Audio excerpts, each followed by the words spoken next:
તો બજેટ રજૂ થવા જઈ રહ્યું છે ત્યારે બજેટ લઈને ભલે અનેક આશાઓ રાખવામાં આવી રહી હોય, પરંતુ આ બજેટ આખરે જ્યારે જાહેર કરવામાં આવશે ત્યારે તમામ આશા અપેક્ષાઓ કે પછી તેમાંથી થોડી ઘણી આશા અપેક્ષાઓ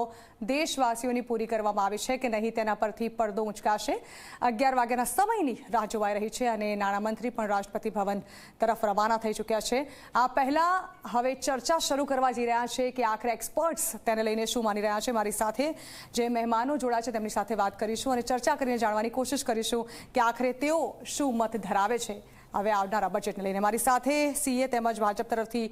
પલકભાઈ પાવાગઢી જોડાયા છે, સાથે જ કોંગ્રેસ તરફથી છે હિમાંગભાઈ રાવલ, પ્રશાંત ગઢવી તેઓ રાજકીય વિશ્લેષક છે અને સાથે જ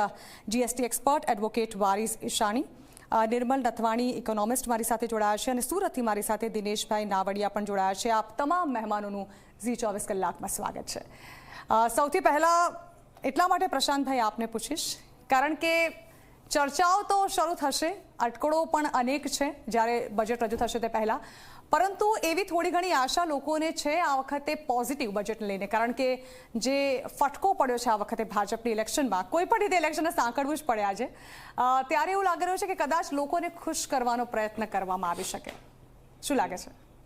લોકસભાની ચૂંટણી પહેલાનું ઇન્ટ્રીમ બજેટ અને ચૂંટણી પત્યા પછીનું પૂર્ણ બજેટ અને ત્રીજી વાર નિર્મલા સીતારમણ, એટલે એ પણ એક પોતાનામાં એક રેકોર્ડ છે। મોદી 3.0નું બજેટ છે।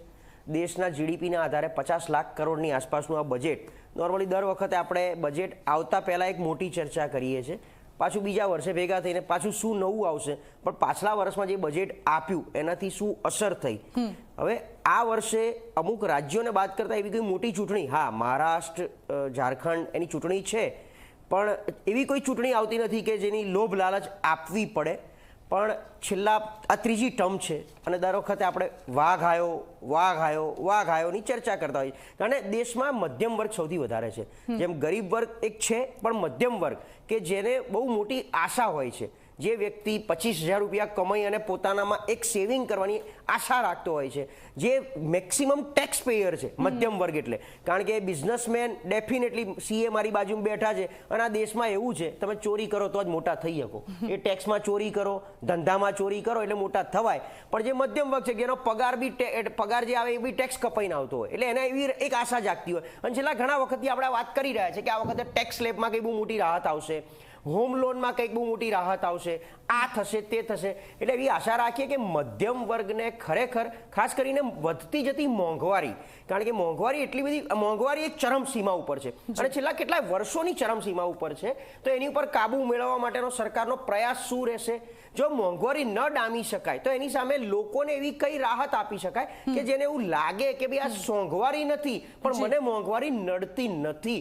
આ વસ્તુની વચ્ચે બી જો કંઈક બેલેન્સ આઉટ થઈ શકતું હોય, અને વિકસિત ભારત એટલે વિકસિત કોઈ પણ દેશ હોય એની મુખ્ય રીબ એને હડ્ડી જેને કહીએ છીએ એ શિક્ષણ અને આરોગ્ય છે। જો પહેલાના જમાનામાં અંગ્રેજો કેમ ગુલામી એટલે કેમ પસંદ કરતા કે દરેક દેશ ઉપર જઈને મારે રાજ કરવું છે, કે દેશ મોટો ના થવો જોઈએ, એને ગુલામ બનાવો અને એમાં શિક્ષણ તો આવવું જ ના જોઈએ, એટલે એ જ પ્રથા મને લાગે છે ક્યાંક ને ક્યાંક આપણા આઝાદી પછી બી આપણા દેશમાં ચાલુ રહી, કારણ કે શિક્ષણ માટે કોઈ મોટું બજેટ અથવા એવી એમ જેને કહેવાય કે એકદમ ક્રાંતિકારી ચેન્જ શિક્ષણમાં, એ જ રીતે આરોગ્યમાં તમે કોઈ પણ પીએચસી સીએચસી હોસ્પિટલમાં આટો મારો એનું ઇન્ફ્રાસ્ટ્રક્ચર, સો ઓવરઓલ શિક્ષણ આરોગ્યનું બજેટ, ખેડૂત, કારણ કે આપણો કૃષિ પ્રધાન દેશ છે, અને મધ્યમ વર્ગ, આ ચારને જો કંઈક સમાવિષ્ટ કરવામાં આવે તો લોકોને કંઈક આશા જાગે। બિલકુલ બિલકુલ, દિનેશભાઈ પણ આપણી સાથે સુરતથી જોડાયેલા છે। દિનેશભાઈ, શું આશાઓ રાખી રહ્યા છો, કેવી રીતે